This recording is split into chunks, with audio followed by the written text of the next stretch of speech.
as your experience doing bowl, crystal bowl, and then also Tibetan bowl? How do they differ?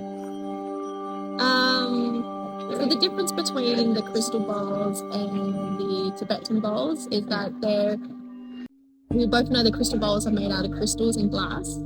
Yes. Or some crystal bowls are made out of glass but has infused crystals into it. Certain crystals like the amethyst or depending on what crystals it is. Yes. And then you've got the Tibetan bowls, which is made from the 7 metals, which is connected to the 7 planets. Okay. Of our 7 planets, Venus, Pluto, so forth. And so therefore the Tibetan bowls, because it's made out of 7 metals, I wouldn't say it's more powerful, but because it creates a very strong, or it creates a vibration. Yes. The vibration is able to penetrate deeply into the cell. Okay. So it's just like when you're sitting down and you're getting a massage in a chair. Massage chair? Yes. The massage chair is just massaging your tissues, right? But then the vibrations is massaging your cells. So it's shaking away the impurities, the toxins, like reshaping your cells to keep it more round, more hydrated. So it's pulling water, hydration from your vessels into the cells. So the vibration has the ability to penetrate deeply at a cellular level. Oh, wow. Whereas sound is used to entrain the brain to go into because we're in beta brainwave at the moment. So the moment we wake up, we're in alpha. Yes. So that small window, we're in the alpha brainwave. And then as we started waking up, started thinking logically, talking, like right now, we're in the beta brainwave.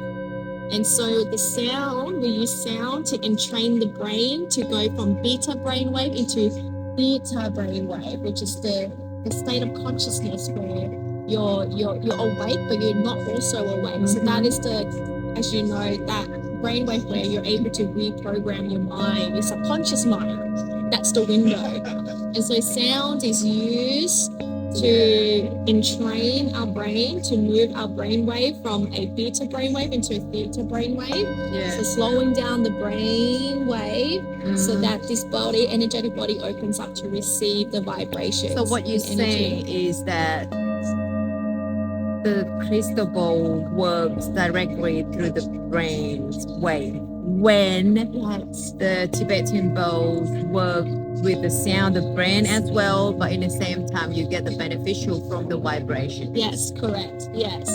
So that's why. So how do you choose that? When do you use the crystal bowl and when do you use the Tibetan bowl? We use both. Actually, both is really you should be. No, I wouldn't say you should be using, but if you were to use both, it'd be very beneficial for the client. Yeah. Because the crystal bowls, you're using the crystal bowls for the sound. Because the crystal bowls is able to reach a wider surface area, whereas the Tibetan bowls only will be able to reach a shorter distance. Yes. If you're running a session with more people, you want the sound to kind of reach a wider surface area, so you'll need the crystal bowls. Okay. But if you're doing more one-on-one or very intimate, very close or personal sessions, then you would use the Tibetan bowls. But you can also use the crystal bowls also, because it doesn't matter. Crystal bowls are used for the whole wider room. Okay. And so the whole purpose of using the crystal bowls and the Tibetan bowls is that because sound healing or sound journey isn't just about relaxing the body, it's actually more about the energetic works behind it, which is the removing of the emotional blockages, removing of the energetic blockages, the traumas, regulating our energy levels, our frequency. So we need sound because as long as this is awake, this cannot open up because the body follows the mind.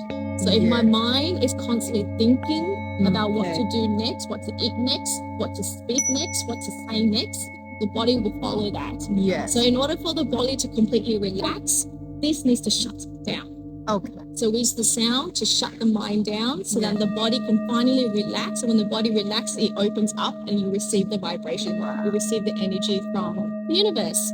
So then that's how the healing becomes can awaken. because the body cannot receive the healing if this is awake, because the mind is controlling the body. And so in order for the body to receive the healing or to awaken the medicine, this needs to shut down, needs to close up. That's why healing happens when we're asleep. We feel really rest, we've rested because the mind is asleep. Yeah. And then right now, our mind is controlling our life at the moment because we're thinking about what to say next. We're thinking about the temperature, the weather. We're thinking about what to eat. Are the kids okay? We're constantly thinking. Yes. The body is not thinking. The body is just following what the mind is doing. Yeah. So we want the body to receive the healing. This needs to shut down. So we use the sound first. Yep. Crystal bowls to entrain the brain, to synchronize the brain frequency, to go from a beta brainwave, a monkey mind, into, slowing down the mind, into a restful mind. Yes. And then once the mind slows down, then you come in with the vibrations to help start cleaning out the energetic parts of our body. Okay. Yeah. Oh, wow, so that's a beautiful explanation.